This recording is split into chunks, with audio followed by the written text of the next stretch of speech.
नमस्ते दोस्तों, मैं ईश्वर ज्योति आज मैं सबका स्वागत करती हूँ। ये आज की बात कर लेते हैं। आज बड़ा ही अच्छा दिन है और साल का आखिरी दिन है 31 दिसंबर। 31 दिसंबर रविवार का दिन। तो रविवार के दिन रवि की ऊर्जा ले लीजिए, सूरज को अर्घ दे दीजिए, मंत्र जाप कीजिए, ओम घृणी सूर्याय नमः।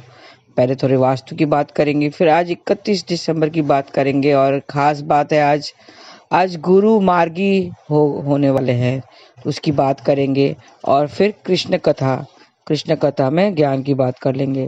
वास्तु की कर ले तो कर्ज से आप परेशान हैं, तो कर्ज आते हैं तो कर्ज की किस्त हमेशा मंगलवार को चुकाना चाहिए, तो इससे आप कर्ज जल्दी चुकता हो जाएगा। और दक्षिण पश्चिम हिस्से में वॉशरूम नहीं होना चाहिए। दक्षिण पश्चिम हिस्से में वॉशरूम नहीं होना चाहिए, नहीं तो कर्ज बढ़ जाता है। तो इससे ये थोड़ी सी वास्तु की बातें।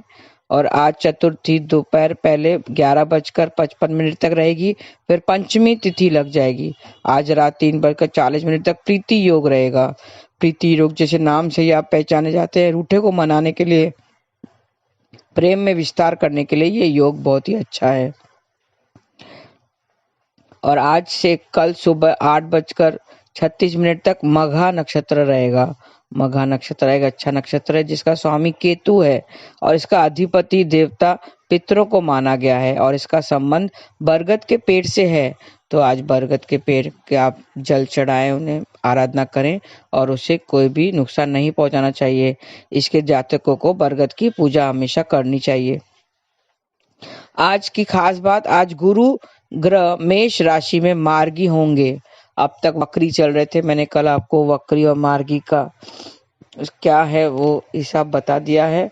तो आज मेष राशि में वो मार्गी हो जाएंगे। 23 अप्रैल सुबह 5:12 तक गुरु मेष राशि में गए थे और 4 सितंबर शाम 7:35 पर मेष राशि में वक्री हुए थे। तो वक्री होने से, वक्री मतलब उल्टी चाल चलना, वक्री होने से वो जो भी कार्य तत्व जो दे सकता है वो सक्षम नहीं था। अब तक वक्री चल रहे थे तो उसके ब्लेसिंग्स, गुरु एक ब्लेसिंग्स होता है, तो अपने ब्लेसिंग्स वो नहीं दे पाता था। तो आज सुबह 8:09 पर मेष राशि में मार्गी हो गए। गुरु या बृहस्पति एक पुरुष ग्रह है, इसका रंग पीला है और इसका आकाश तत्व से संबंध है। और इसके जो नक्षत्र है वो पूर्व भाद्रपद, पुनर्वसु और विशाखा नक्षत्र के स्वामी माने जाते हैं। बृहस्पति जहां बैठता है उस स्थान की हानि करता है, याद रखें। बृहस्पति जहां बैठता है उस स्थान की हानि करता है और जहां वो दृष्टि डालता है, जहां देखता है उस स्थान की वृद्धि करता है। जबकि शनि देव का आपने देखा होगा, शनि देव जहां बैठता है वो उस स्थान की वृद्धि करता है और जो आप दृष्टि देखता है, जहां देखता है उसकी दृष्टि क्रूर दृष्टि मानी जाती है शनि देव की। तो जहां देखता है उसका नुकसान करता है। तो उसका उल्टा गुरुदेव जहां बैठा रहता है उस स्थान की वो हानि करता है और जो दृष्टि देखता है उसकी दृष्टि ब्लेसिंग्स मानी जाती है। तो आपके जन्म कुंडली में देखें कहाँ बैठा हुआ है और कहाँ दृष्टि डाल रहा है, उस हिसाब से आपका जो जीवन है वो चलेगा। आइए गुरु ग्रह के बारे में जान लेते हैं। ज्योतिष में देवगुरु बृहस्पति को सबसे महत्वपूर्ण ग्रह माना गया है। देवगुरु बृहस्पति आज मार्गी हो गए हैं। फिलहाल देवगुरु बृहस्पति वक्री यानी उल्टी चाल चल रहे थे। इसके वक्री होने से बहुत लोगों को असर हुआ था, लेकिन आज से वो सीधी चाल चलेंगे। आपकी कुंडली में संतान, फाइनेंस, विवाह, शिक्षा, इनकम और मान सम्मान, स्टेटस सभी गुरु की स्थिति पर ही निर्भर करता है। मार्गी गुरु आपकी कुंडली में बहुत सारे बदलाव लाने वाले हैं। ये बदलाव सकारात्मक और नकारात्मक भी हो सकते हैं। देव गुरु की उल्टी चाल चलने के कारण जो जातक इतने दिनों से परेशान थे, अब उन लोगों को विशेष लाभ मिलने वाला है। ज्योतिष शास्त्र में ग्रहों की वक्री और मार्गी दोनों की स्थितियों में बहुत महत्वपूर्ण माना जाता है। इस साल के अंतिम दिन यानी आज 31 दिसंबर को वो मार्गी हो गए हैं और मेष राशि में मार्गी हो गए हैं। गुरु ग्रह का मार्गी होने पर कई राशियों के जातकों को राहत भरा रहने वाला है। जिन राशि के जातक गुरु के वक्री होने पर समस्याओं का सामना कर रहे थे, उन्हें गुरु के मार्गी होने से इन समस्याओं से छुटकारा मिलेगा। ज्योतिष शास्त्र के अनुसार देवगुरु बृहस्पति के मार्गी होने से कई राशियों के जीवन में किसी न किसी तरह का प्रभाव जरूर पड़ेगा। ऐसे में नए साल में कुछ राशियों को संभल कर रहने की जरूरत होगी, तो कुछ राशियों को विशेष लाभ मिल सकता है। बता दें कि गुरु धनु और मीन राशि का स्वामी है। इसके साथ ही कुंडली में देव गुरु को भाग्य, ऐश्वर्य, संतान, विवाह, धार्मिक कार्य, दान पुण्य आदि का कारक माना जाता है। गुरु बृहस्पति की कृपा से व्यक्ति के जीवन में किसी भी प्रकार की कमी नहीं होती है। लेकिन गुरु कमजोर हुआ तो जन्म कुंडली में अगर कमजोर ग्रह कमजोर स्थिति में बैठा है तो कमजोर बृहस्पति के कारण व्यक्ति को समाज में वास्तविक प्रसिद्धि नहीं मिल पाती है। व्यक्ति आसानी से दूसरों पर हावी हो जाता है। गुरु बल के अभाव में जातक दूसरों को समझने में कठिनाई महसूस करता है। इसके साथ ही बालों के झड़ने की नियमित समस्याओं से गुजरता है। कुंडली में गुरु की स्थिति कमजोर होने पर व्यक्ति को आंखें, गले, कान, सांस, फेफड़े संबंधित बीमारियों का सामना करना पड़ता है। हाँ, और डायबिटीज जो है, आजकल जो डायबिटीज की बीमारी है वो भी गुरु की कमजोर स्थिति की वजह से होता है। गुरु कमजोर होने पर व्यक्ति के पेट संबंधी समस्याएं जैसे गैस, कब्ज, अपच जैसी कई समस्याओं का सामना करना पड़ता है, यानी पूरे पाचन तंत्र पर बुरा असर पड़ सकता है। तो थोड़ा संभाल कर रखें। और जिन राशियों को लाभ होने वाला है नए साल में, जिनको लाभ होगा वो है मेष राशि, मिथुन राशि और धनु राशि। इन तीनों राशियों में लाभ होगा। बाकी राशियों की स्थिति ठीक ठाक रहेगी, क्योंकि गुरु राशि एक ब्लेसिंग है, गुरु एक ब्लेसिंग है। तो हमें जीवन में गुरु, गाय और मंदिर की सेवा करनी चाहिए। पीले वस्त्र का भेंट करना चाहिए और पीलों से कनेक्टेड रहना चाहिए। और खास करके गुरुवार को, जो गुरु का दिन माना जाता है, गुरुवार को पीली चीज़ों का दान करें और हो सके तो पीली चीज़ें खाएं, पीली चीज़ों का सेवन करें और पीले वस्त्र पहने। तो ये थी गुरु की बातें, गुरु का मार्गी होने की बातें। आइए कृष्ण कथा में थोड़ा सा ज्ञान बांट लेते हैं। आज 31 दिसंबर है, आखिरी दिन है। सब लोग हर्षोल्लास से नए साल का इंतजार कर रहे हैं। आज के दिन 12 कब बजेंगे, रात के 12 कब बजेंगे, कब हम मजे करेंगे, कब एंजॉय करेंगे, ये सब ऐशो आराम, कब हम पार्टी में जाएंगे। पार्टी का अरेंजमेंट अभी से शुरू हो गया होगा, पार्टी की पासेस लेने की कोशिश कर रहे होंगे। लेकिन क्या आपको लगता नहीं है कि जो पार्टी में जो जाएंगे उसमें मांस मदिरा वगैरह, नाच गाने वगैरह, ये क्या हमारे जो व्यक्तित्व को हमें ठीक लगता है? क्या इससे कुछ लाभ होगा? क्या इससे कुछ हमें फल मिलेगा? इससे कुछ हासिल होगा? ये ज़रा सोच लें। पार्टी में जाने से पहले ये ज़रा सोच लें, क्या हम इससे पुण्य कमाएंगे या हम पाप के भागीदार होंगे? क्या कृष्ण को ये सब अच्छा लगेगा? ये सब सोच कर ही जाएं। मेरे मानना है कि तू घर पे ही आप कृष्ण कथा से कनेक्ट हो जाइए। 10:30 से 12 बजे तक कृष्ण कथा से कनेक्ट होकर कि हाँ, कीर्तन कीजिए, नाम जाप कीजिए। तो आपका जो नया साल है, नए साल पुराने सालों के लिए थैंक यू बोलकर, कृष्णा को थैंक यू कर जैसा भी गया हो, अच्छा बुरा, उसको थैंक यू करना चाहिए।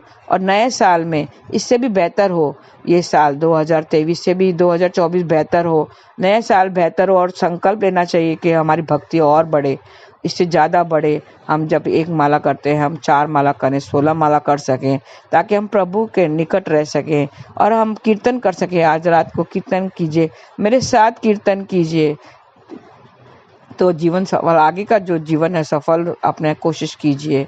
तो आगे का साल आपका शुभकामनाएं मैं देती हूँ। आइए कृष्ण कथा में हम थोड़ा सा ज्ञान की बात कर लेते हैं। ईश्वर सब अच्छा करता है। हमने कल एक दृष्टांत लिया था कि ईश्वर जो भी करता है हमारे भले के लिए ही करता है। जो भी होता है वो ईश्वर के मर्जी से ही होता है और हमारे भले के लिए ही होता है। एक और एग्जाम्पल लेते हैं। एक गायक था, वो बहुत अच्छा गाना गाता था, उसका बहुत सुरीला था, वो गाने गाता था, पूरा ध्यान उसका गानों में ही लगा रहता था। उसका एक जवान बच्चा था, बेटा था, उसने उसकी तरफ ध्यान नहीं दिया और उसे वैसे ही छोड़ दिया। मन पूरा अपना दिलो दिमाग अपने गाने में ही लगा रहता था। उसके जवान बेटे की डेथ हो गई। एक दिन उसके जवान बेटे की डेथ हो गई, कोई बीमारी की वजह से। कोई बीमारी थी, बड़ी बीमारी, जिसके वजह से वो बाहर नहीं निकल पाया और उसकी डेथ हो गई। तो वो गायक था, उसको इतना सदमा पहुंचा, दुख हुआ, वो अपने आप को संभाल नहीं पाया, इतना रोने लगा। 1 साल तो वो घर से बाहर नहीं निकल पाया, वो अपने आप को संभाल नहीं पाया, वो घर में ही अपने आप को कैद कर लिया था। गाना बजाना तो जैसे छूट ही गया। उसने अपने जवान बेटे को खो देने का जो था वो सदमा से उस निकल नहीं पाया, झेल नहीं पाया। जवान बेटे को बाद सदमा लग गया। उसने गाना गाना छोड़ दिया। फिर 1 साल के बाद उससे पता नहीं क्या हुआ, वो भजन कीर्तन करना शुरू कर दिया। हाँ, उसने भजन कीर्तन करना शुरू कर दिया। दुख हमेशा ईश्वर के करीब ले आता है। याद रखिए, दुख आता है तो हमें ईश्वर से मिलाता है, दुख ही हमें ईश्वर से मिलाता है, हमें ईश्वर की ओर लेकर जाता है। इसमें भी कुछ न कुछ भला होता है। ईश्वर जो भी करता है वो भले के लिए ही करता है, ये याद रखना चाहिए। भगवान करे ऐसा दुख किसी को भी ना मिले, किसी को भी ऐसा दुख ना मिले कि वो अपने जीवन में अपने जवान बेटे की मौत उसको देखने की मिले। ऐसे भगवान ये दुख किसी को भी ना दे। हमारे अपने कर्म ही होते हैं जो हमें भोगने पड़ते हैं, इसके वजह से बेटा या तो बाप हमारे से पहले गुजर जाते हैं। हमें उस वक्त समझ में नहीं आता है और हम ईश्वर को ही कोसते रहते हैं। भगवान ऐसा तुमने मेरे साथ क्यों किया? भगवान अच्छा नहीं किया। मेरा जवान बेटे को आप तुम क्यों ले लिया? मैं अब कभी पूजा नहीं करूँगा, कभी पूजा पाठ नहीं करूँगा, मैं तुम्हारा नाम नहीं लूँगा, अब से मैं तुम्हें याद भी नहीं करूँगा। ऐसा सब मन में ख्याल आता है, मन में ऐसे विचार आते हैं। लेकिन भगवान किसी का बुरा नहीं करता है, भगवान किसी का बुरा नहीं चाहता है, वो तो अच्छा करने की कोशिश करता है। ये तो हमारे कर्म है, अगले पिछले जन्म के कर्म के वजह से हम ये सब दुख भोगना पड़ता है। हमारे जीते जी हमारा जवान बच्चा खो जाता है और किसी की सांसें लिखी हुई होती हैं, हर किसी की सांसें लिखी हुई होती है कि वो इतनी सांसें लेगा, न उससे कम न उससे ज़्यादा, तो उतनी ही सांसें लेकर वो चला जाता है। हम उसे नहीं रोक सकते हैं, कोई भी किसी को नहीं रोक सकता है, सिर्फ ईश्वर को अपना मानकर चलना चाहिए। ये एक सफ़र है, हमें याद रखना चाहिए कि ये एक सफ़र है, हमारे जीवन एक यात्रा है। कुछ लोग हमारे साथ चलते हैं, कुछ लोग अपने स्टेशन पर उतर जाते हैं, उनके स्टेशन आने पर कुछ लोग उतर जाते हैं जल्दी। ये सब हमारे कर्म हैं। जो जितना कर्जा लेकर आया है वो उसको उतार कर ही जाना होगा। उससे जब तक कर्जा नहीं उतरेगा तब तक उसको जीना ही होगा। और जैसे ही उसका कर्जा ख़त्म हो जाता है, उतर जाता है, वो भी स्टेशन पे उतर जाता है और यात्रा उसकी ख़त्म हो जाती है। लेकिन जिसका कर्जा नहीं उतरता उसको तो यात्रा करनी ही है। उसके साथ फिर दूसरे लोग जुड़ जाते हैं। एक से अगर अलगाव होता है तो इस दूसरे से जुड़ जाता है। बस यही यात्रा है, यही यात्रा हमें करनी है। अपने कर्म को काटना है, बस ईश्वर ही हमारा भला करेगा। वो कभी हमारा बुरा नहीं चाहता है। ट्रस्ट कृष्णा, हमें कहना है कि आप ही हमारी रक्षा करो, आप ही हमारे पालनहार हो, आप ही हमारे दाता हो, आप ही हमारे परमात्मा हो। प्रभु आप ही हमारा रखवाले हो। बस इतना करना चाहिए। और नए साल में ज़्यादा भक्ति दे, ईश्वर हमें ज़्यादा भक्ति दे, हम उसको कभी ना भूलें। हे नाथ, हे जगन्नाथ, हे हमारे पालनहार, हम आपको कभी ना भूलें, कभी ना भूलें, कभी ना भूलें। ऐसा करके हमें नाम जप करना चाहिए। नाम जप कैसे करना चाहिए? मेरे साथ नाम जप करो। हरे कृष्णा कृष्ण कृष्ण हरे हरे, हरे रामा राम राम हरे हरे। सब लोग साथ में मिलके गाओ, कीर्तन करो, सत्संग करो, सत्संग से जुड़े रहो और आने वाला साल आपका अच्छा रहे, शुभ रहे और ये 23 से भी बहुत ही अच्छा रहे। ऐसी शुभकामनाओं के साथ में आज के लिए बस इतना ही। आपका दिन शुभ रहे। हरे कृष्णा।